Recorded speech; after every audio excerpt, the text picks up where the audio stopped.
A woman displaced by the Great Recession is the central character of Chloé Zhao's highly acclaimed 2020 drama Nomadland, starring Francis McDormand. McDormand plays Fern, a widow rendered jobless after the closing of a gypsum plant in Empire, Nevada.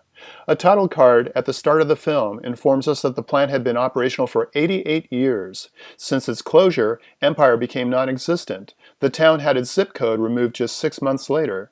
Fern loses her home, sells most of her belongings, and begins living out of a small white van. Nomadland chronicles Fern's journey as she travels from one temp job to another. Along the way, she crosses paths with fellow nomads who traverse barren landscapes in their caravans, migrating with the seasons in pursuit of work, and creating ad hoc communities along the way.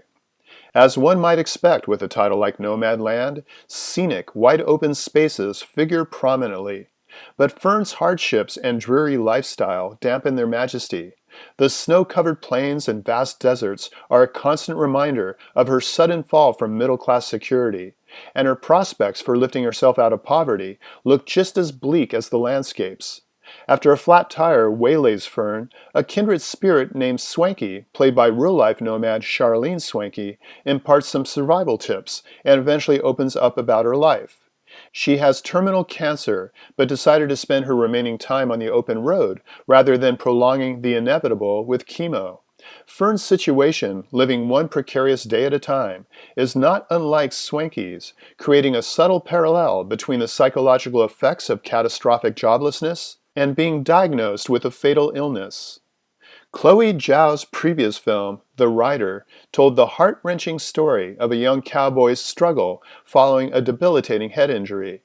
The entire cast consisted of non-actors who often played slightly fictionalized versions of themselves, creating a documentary aesthetic that heightened the emotional impact. Zhao tries a similar tack with Nomadland.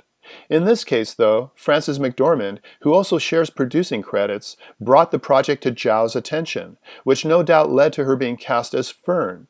There's no question McDormand is a talented actress and an intriguing screen presence, but not necessarily the best choice for the lead. She seems oddly out of place among a cast composed almost entirely of unfamiliar faces. No matter how little makeup she wears or how low-key her performance, it's hard to see past the many larger-than-life characters she's brought to the big screen.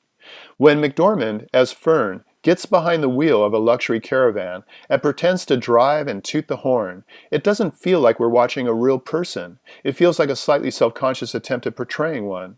On the other hand, the performance given by the only other veteran actor, David Strathairn, who plays Fern's wannabe paramour, doesn't suffer from distracting star power.